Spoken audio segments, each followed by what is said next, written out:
I am Miwako. I was born in a little town of Oiso near Yokohama. In 1945, after the war had ended, I met an American soldier named Walter Lutz. We fell in love.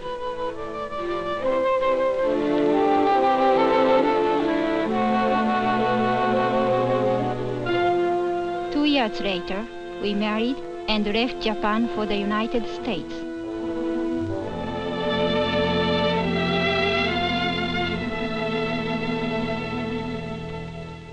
On the day our plane landed in Cleveland, Walter's hometown, I was nervous and worried about meeting his family.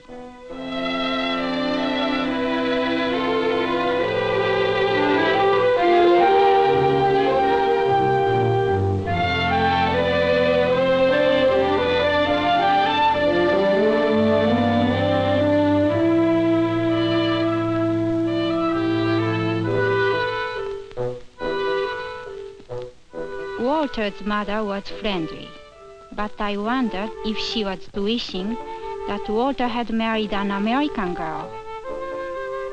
The others were nice to me too.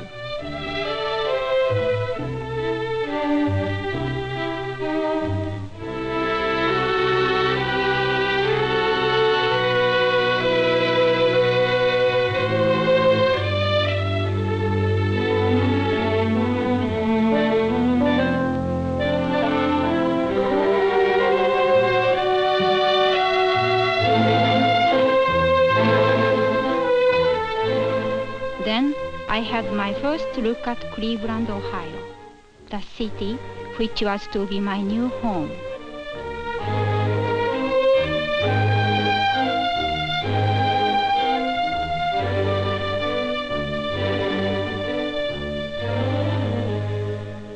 Mrs. Lutz had been living alone since Walter's father died, and we were going to stay with her until we could get a home of our own.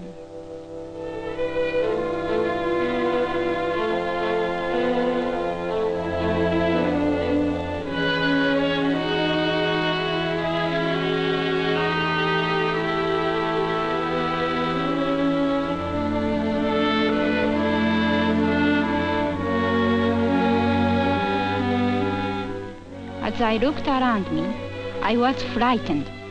In this house, I would have to face a new life, very different from the one we had known in Japan.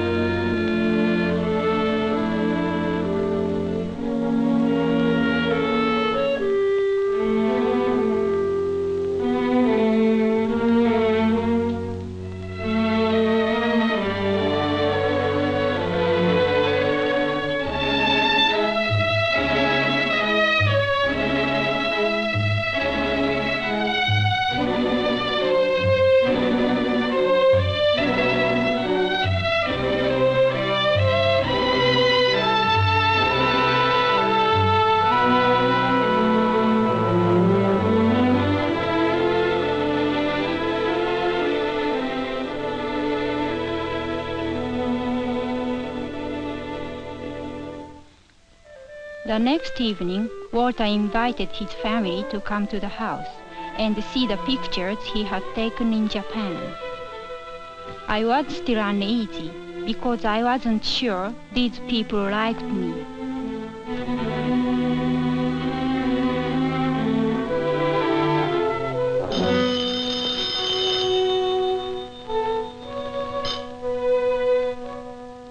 Something unpleasant happened to me that night. Walter's cousin telephoned, and Mrs. Lutz wanted me to introduce myself.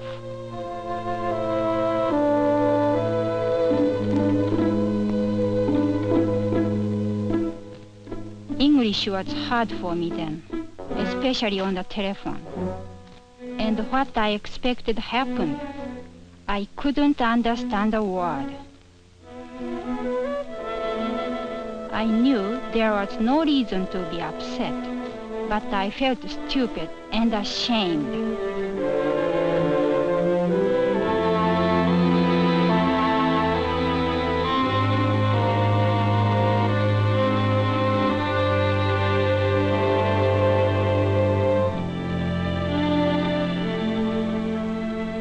I took this picture of Miwako on our wedding day.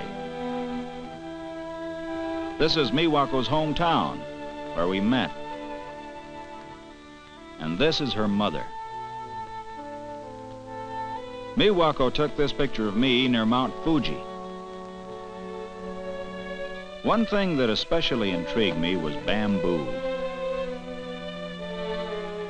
This is Miwako and I just after we became engaged.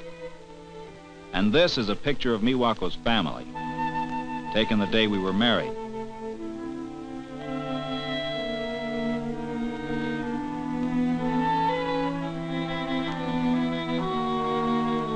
The picture show was almost like introducing Miwako's family to my own.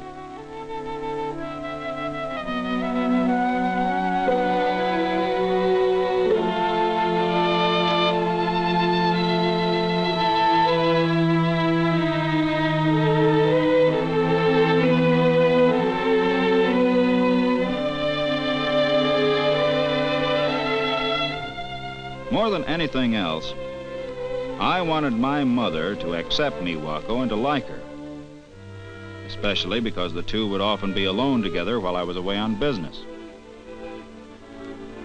One thing was sure, the children liked her.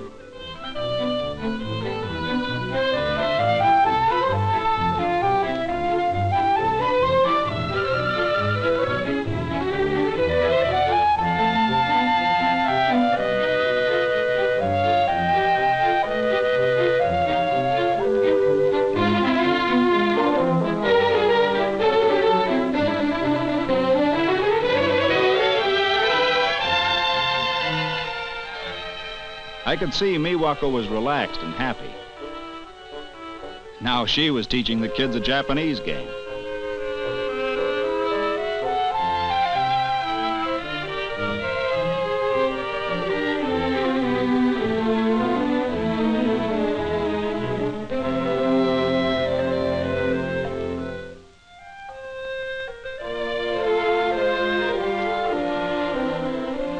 The next day, I introduced Miwako to my town.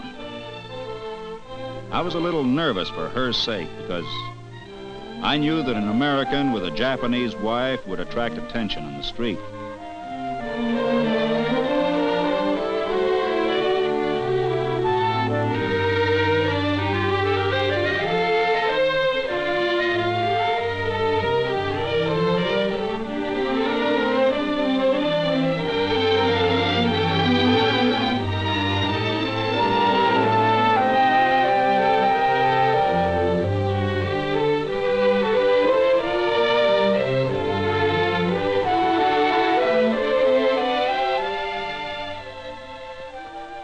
We did get a look of real resentment from one woman.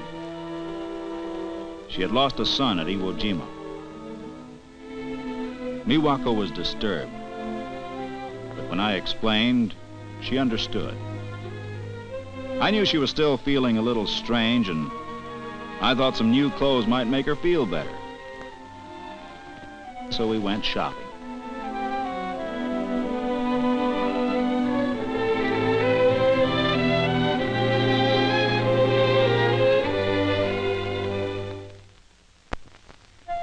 The day came, 2 weeks later, when Walter had to go away on business.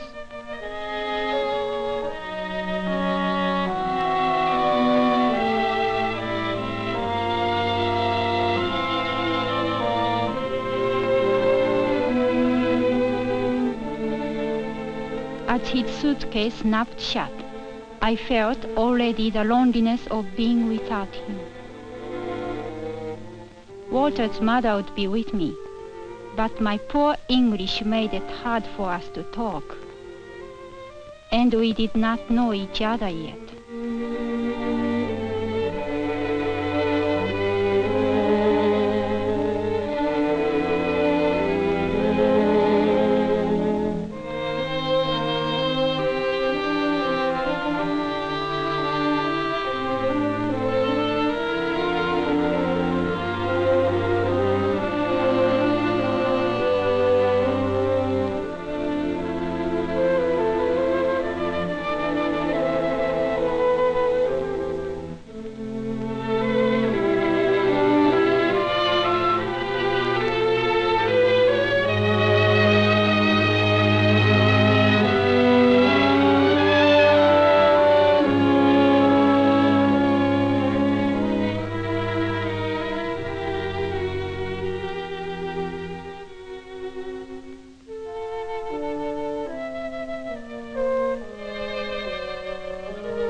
I became homesick for Japan and my own mother. I remembered our house, the voices of my brothers and sisters.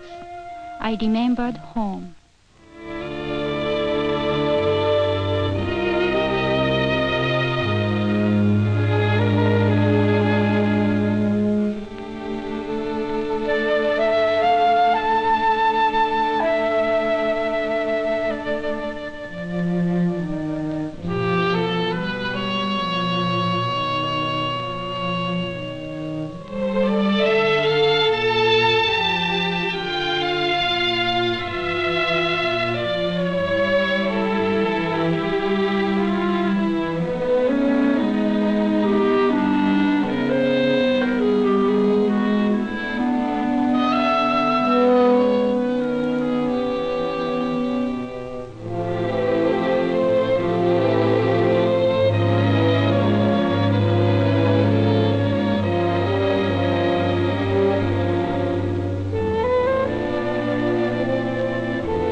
I wondered if Walter, 300 miles away in another city, was as lonely as I was.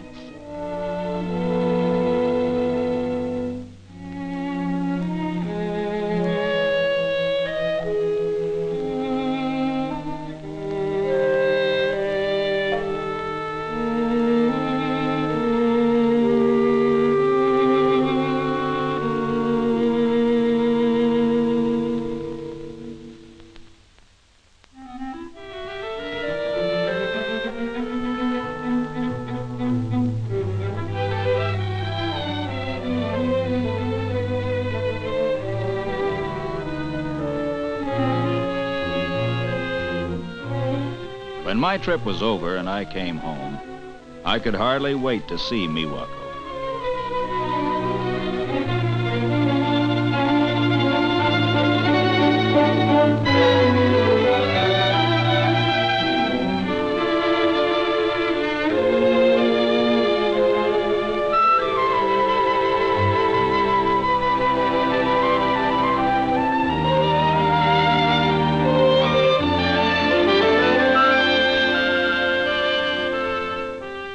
Although Miwako tried to conceal it, I could see that she had been desperately lonely while I was away. More than anything else, I wanted her to be happy. One thing was clear. I would have to have a different job. One that would not take me away from Miwako. But what job?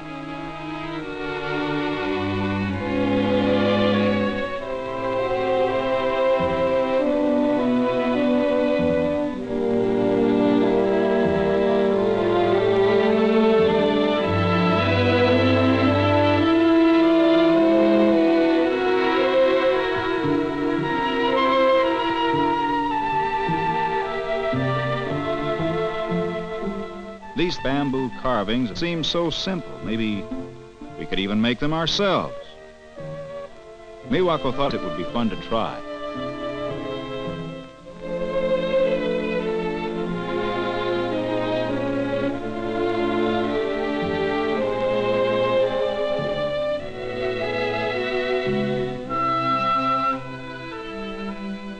That night, Miwako wrote to her brother asking him to send us some raw bamboo.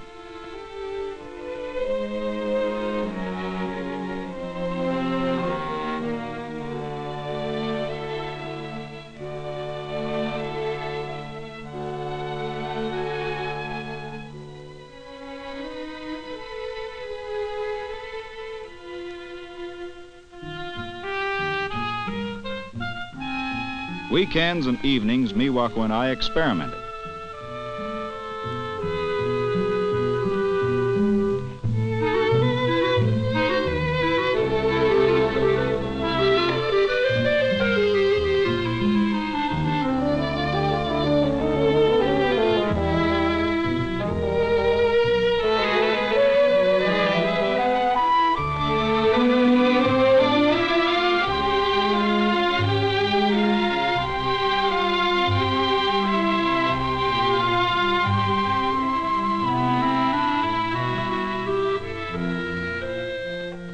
Little by little, we improved on our first crude attempts.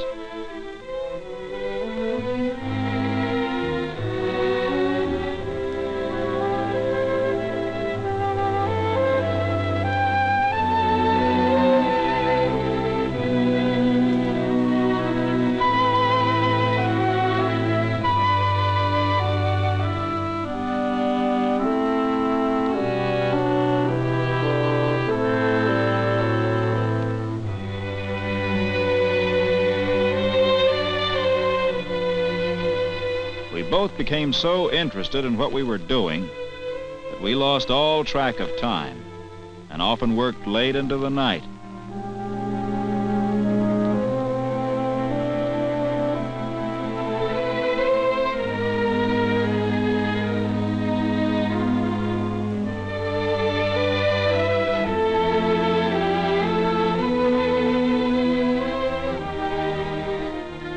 Finally, we were so pleased with our work that I decided it might be saleable.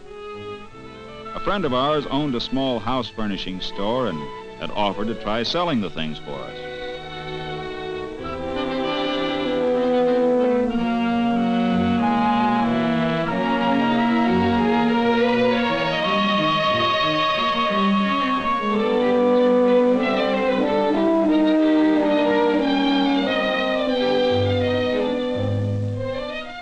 Objects sold so quickly that we could hardly make them fast enough.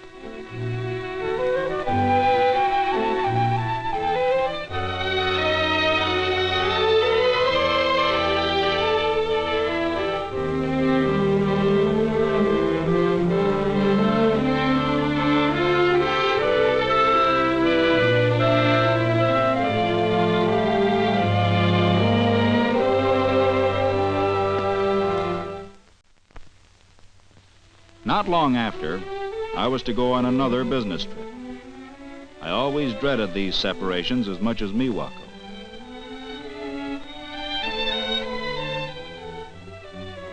Just before I left, my mother handed me a letter.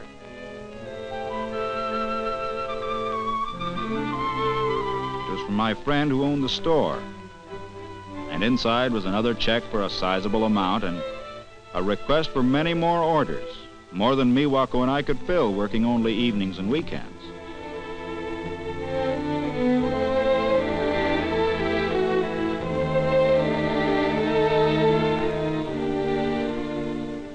I never went on that trip. But then and there, I made up my mind to quit my job and go into the bamboo business. I had some savings, and so we decided to open a store.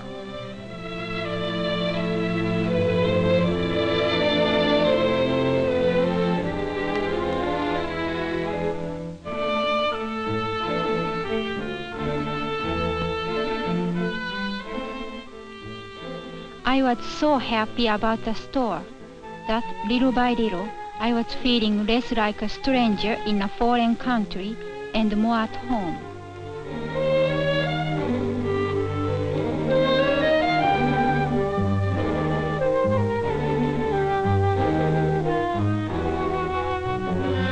And then the telephone rang. I knew the others were busy and I should have answered it myself. But I just couldn't.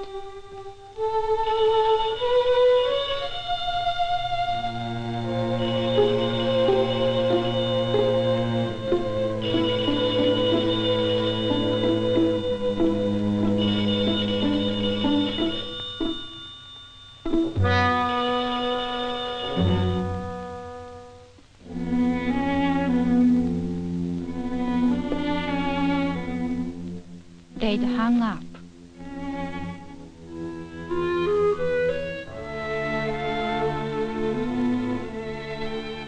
I couldn't blame Walter for being annoyed with me, and I was ashamed.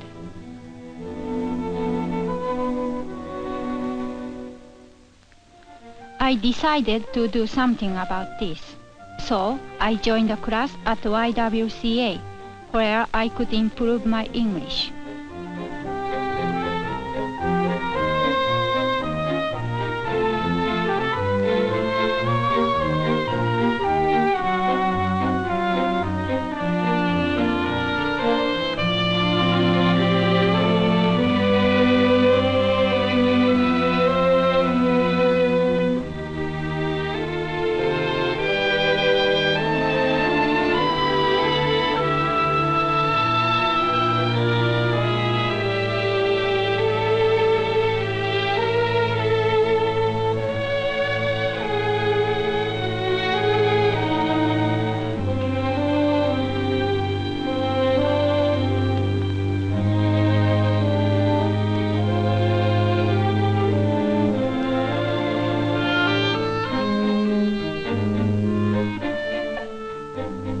As time went on, my English improved so much that I was able to wait on customers.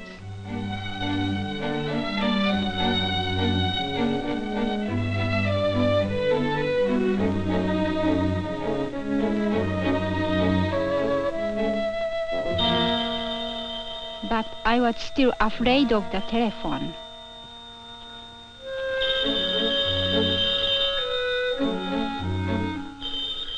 Walter understood and always answered for me. I was grateful, and yet each time the phone rang, I felt that I had failed him.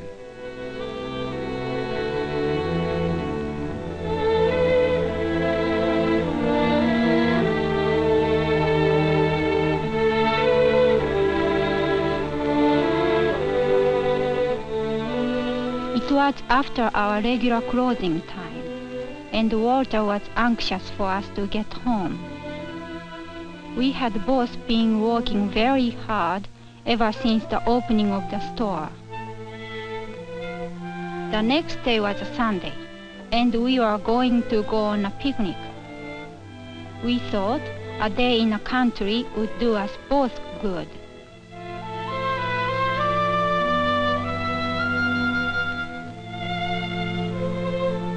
Business at the store had been slow at first, but now we could look around us with pride in what we had done.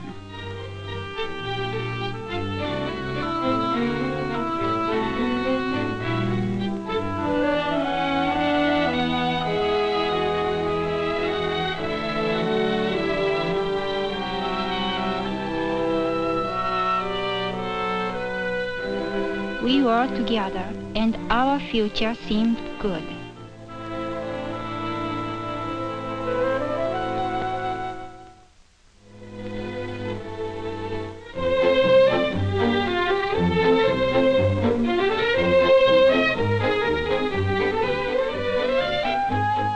It was fun being along with Walter, just like our first days in Japan.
Walter needed a doctor, and somehow I had to get one.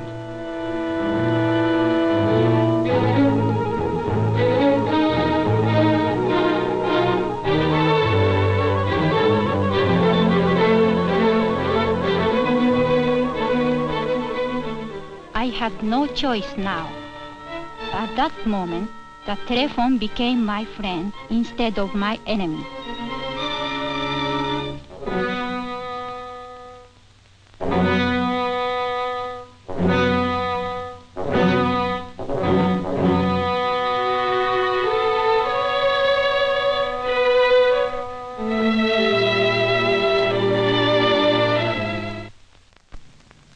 When Walter was better, we decided to give a sukiyaki party.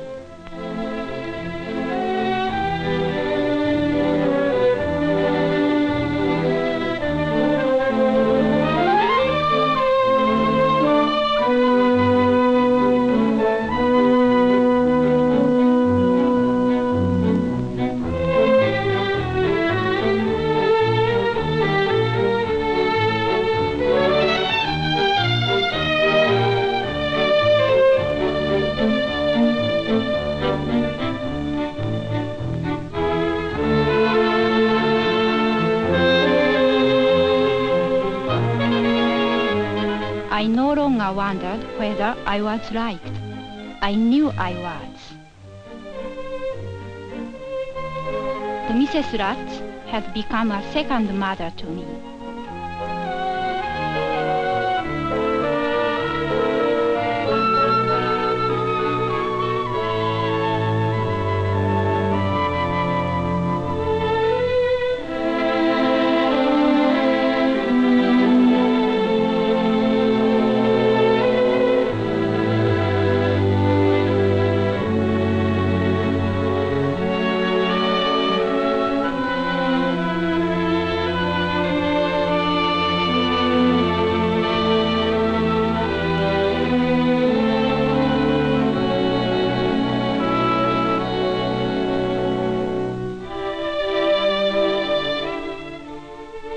There was something in my mind that night, something I had to tell Walter about.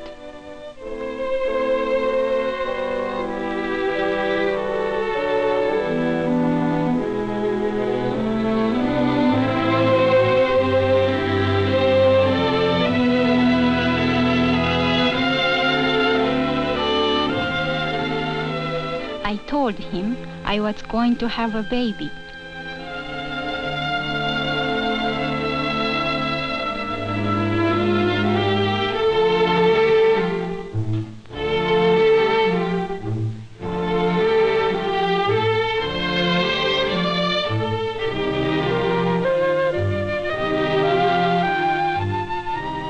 But that was just a beginning. We have 2 of them now, 2 little girls. I wish my mother could see them. Meanwhile, here is a picture.